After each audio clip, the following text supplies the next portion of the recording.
તો બીજી તરફ રાજકોટ મનપા ચૂંટણીને લઈને મહત્વના સમાચાર। કોંગ્રેસે રાજકોટ મનપાના કેટલાક ઉમેદવારોને અજ્ઞાત સ્થળે ખસેડ્યા છે। ચૂંટણી લડી રહેલા અમુક ઉમેદવારોને અજ્ઞાત સ્થળે લઈ જવાયા છે। નવા અને પ્રથમ વખત ચૂંટણી લડતા ઉમેદવારોનો સમાવેશ 30 થી વધુ ઉમેદવારને અજ્ઞાત સ્થળે લઈ જવામાં આવ્યા છે। અન્ય પક્ષો કેટલાક ઉમેદવારોનો સંપર્ક સાધવાનો પ્રયાસ કરી રહ્યા હતા। સૂત્રો દ્વારા માહિતી। આખરી ઘડીએ કોંગ્રેસના ઉમેદવારો ફોર્મ પરત ન ખેંચે તે માટેની આ કવાયત છે। ઉમેદવારોને બુધવાર બપોર બાદ રાજકોટ પરત લાવવામાં આવશે। તો નવા અને ચૂંટણી લડતા ઉમેદવારોનો પણ તેમાં સમાવેશ।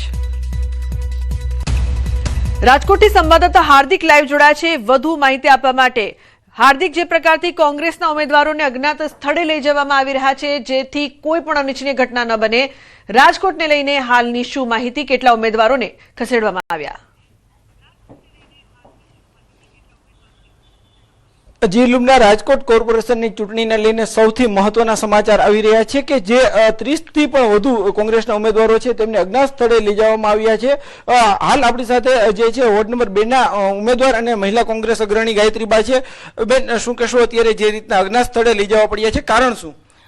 હું ગાયત્રીબા વાઘેલા વોર્ડ નંબર 3 ની ઉમેદવાર છું કોંગ્રેસની। આજે ભારતીય જનતા પાર્ટી જે છે એ સત્તાને સર્વસ્ત ગણે છે અને એ સત્તાને મેળવવા માટે થઈ અને ભારતીય જનતા પાર્ટીના આગેવાનો જે છે એ સરકારી તંત્રનો દુરુપયોગ કરે છે અને સાથે સાથે ભારતીય જનતા પાર્ટીના ગુંડાઓ જે છે એનો સહારો લઈને અને હરીફ પાર્ટીઓના જે ઉમેદવારો છે એને લલચાવી, ફોસલાવી અને ધમકાવી અને ચૂંટણીના ફોર્મ પરત ખેંચવા માટે દબાણો થઈ રહ્યા છે। ત્યારે લોકશાહીને બચાવવા અને લોકશાહીને જીવતી રાખવા માટે બંધારણીય રીતે લોકોનો જે મતાધિકાર છે એની સામે કોંગ્રેસ પાર્ટી છે એ હર હંમેશ સાથે રહી છે અને એટલા માટે થઈને જ અમે બંધારણીય રીતે લોકોનો મતાધિકાર જે છે એને લોકશાહીને ટકાવવા માટે થઈ અને આ જે ભારતીય જનતા પાર્ટીના શાસકો છે કે જે સમગ્ર તંત્રને બાનમાં લીધું છે, ત્યારે અમે ચોક્કસ કહીએ છીએ કે જે નવા ઉમેદવારો છે એને ધમકાવીને, ફોસલાવીને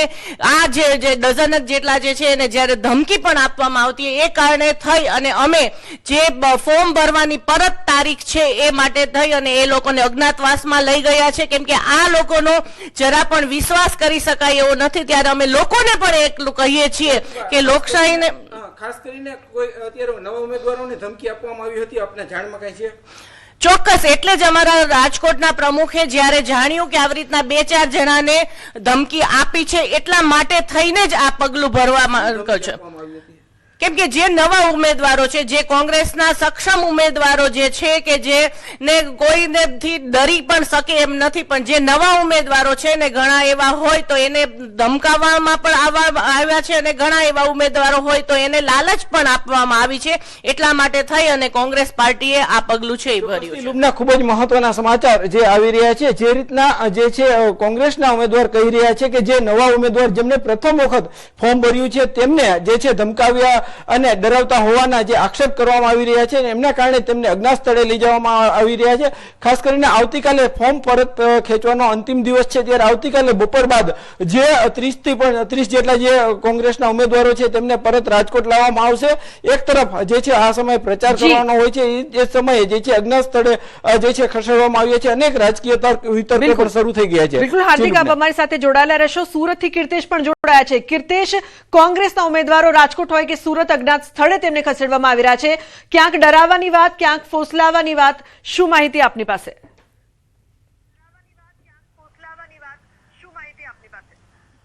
બિલકુલ, સ્થાનિક સ્વરાજની ચૂંટણી છે અને ચૂંટણીમાં જે પ્રકારે આ ફેરી બિનહરીફ જે ઉમેદવારો છે તેને જીતાડવાની એક વાત સામે આવી છે, તેને લઈને ચોક્કસ વિરોધ પક્ષના તમામ ઉમેદવારો ફૂટી રહ્યા હોવાની એક વિગતોને લઈને કોંગ્રેસ હવે એક્શન મોડમાં છે। કારણ કે લોકસભાની ચૂંટણીમાં સુરતમાં જે પ્રકારે ઉમેદવાર નિલેશ કુંભાણી ફૂટી ગયા હતા, અજ્ઞાત સ્થળે પહોંચી ગયા હતા અને પાછળથી પોતાનું ફોર્મ વિડ્રોલ થતાં સુરતની બેઠક બિનહરીફ આવી હતી, એટલે કે એ ફોર્મ્યુલો ફરી રિપીટ ના થાય તેને લઈને કોંગ્રેસ સતર્ક મોડમાં છે। સુરતમાં 40 જેટલા દાવેદાર છે કે જે મજબૂત દાવેદાર છે, તમામ દાવેદારોને અજ્ઞાત સ્થળે ખસેડવામાં આવ્યા છે। જ્યાં આગળ રાખવામાં આવ્યા છે ત્યાં કિલ્લાબંધી કરવામાં આવી છે, તેમના મોબાઈલ લઈ લેવામાં આવ્યા છે અને ખાસ કરી તેમના પરિવારથી તેમનો સંપર્ક તોડી નાખવામાં આવ્યો છે અને ખાસ કરીને કહી શકાય કે તેમના સોશિયલ મીડિયા હોય કે અથવા તેમના પરિવાર પર બે વ્યક્તિઓ દ્વારા સતત મોનિટરિંગ કરવામાં આવી રહ્યું છે, કારણ કે સ્થાનિક સ્વરાજની ચૂંટણીમાં જીત મેળવવી મહત્વની નથી, પણ જે પ્રકારે સત્તાધારી પાર્ટી છે કે તે બિનહરીફ ઉમેદવારો જીતાડવા માટે તનતોડ મહેનત કરી રહી છે, સામેના કેન્ડિડેટોને ફોડી રહી છે, તેમના ફોર્મ પરત કરાવી રહી છે, ફોર્મ કેન્સલ કરાવી રહી છે, ત્યારે કોંગ્રેસે આ તમામ વસ્તુથી બચવા માટે આ ફોર્મ્યુલો અપનાવ્યો છે.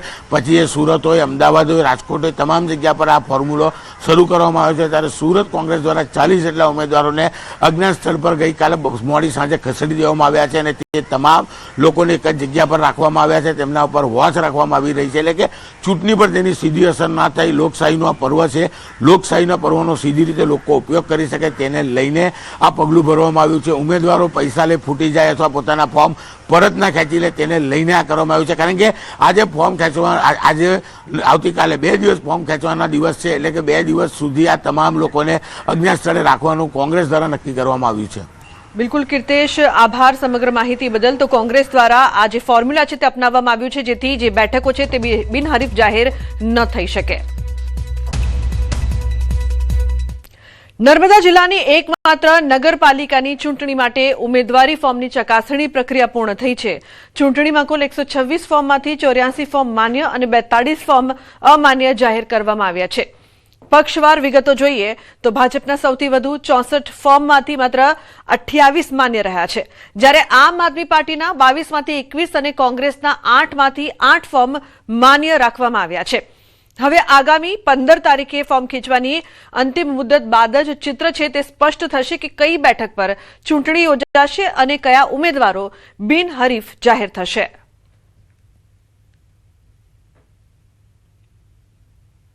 11 ऑफ अप्रैल को 3 बजे तक रिसीव हुए थे. उसमें आज स्क्रूटनी के बाद करीब 84 फॉर्म्स हमने मान्य रखे हैं और करीब 42 फॉर्म्स अमान्य रखे हैं.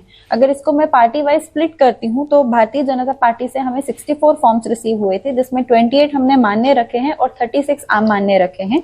इंडियन नेशनल कांग्रेस में से 9 फॉर्म्स रिसीव हुए थे, जिसमें से 8 फॉर्म्स हमने मान्य रखे हैं, 1 अमान्य रखा है. आम आदमी पार्टी से 22 फॉर्म्स हमें रिसीव हुए थे, जिसमें 21 फॉर्म हमने मान्य रखे हैं और 1 अमान्य रखा है. और इंडिपेंडेंट यानी अपक्ष उसमें 32 फॉर्म्स आए थे, जिसमें 28 फॉर्म्स मान्य रखे गए हैं. વલસાડમાં રેલવે ટ્રેક પર મામલતદારે જીવન ટૂંકાવ્યું છે. ઉમરગામના મામલતદારે આપઘાત કર્યો છે. ટ્રેન નીચે પડતું મૂકીને આપઘાત કર્યો છે. મામલતદાર ડીસી બ્રાહ્મણ કાછે કર્યો છે આપઘાત. આપઘાતનું કારણ અકબંધ છે. ઘટનાને લઈને પોલીસે તપાસ હાથ ધરી છે. ઉમરગામમાં મોડી રાત્રે મામલતદાર ડીસી બ્રાહ્મણે કચ્છ ટ્રેન નીચે પડતું મૂકીને આપઘાત કર્યો હોવાની ઘટના સામે આવતા ચકચાર. ઘટનાની જાણ થતાં જ અડધી રાત્રે પોલીસ દોડતી થઈ હતી. મૃતક મામલતદાર એકાદ વર્ષ પહેલા જ ઉમરગામમાં બદલી લઈને આવ્યા હતા. હાલ ચૂંટણીનો માહોલ ચાલી રહ્યો છે, જેમાં ઉચ્ચ અધિકારીને ચૂંટણીની વિશેષ જવાબદારી હોય છે. ત્યારે આ ચૂંટણીના માહોલમાં જ મામલતદાર જેવા ઉચ્ચ અધિકારીએ આપઘાત કરી લીધો હોવાની ઘટનાના કારણે ચકચાર મચી ગઈ છે. જોકે તેઓએ અંતિમ પગલું કેમ ભર્યું તેનું કારણ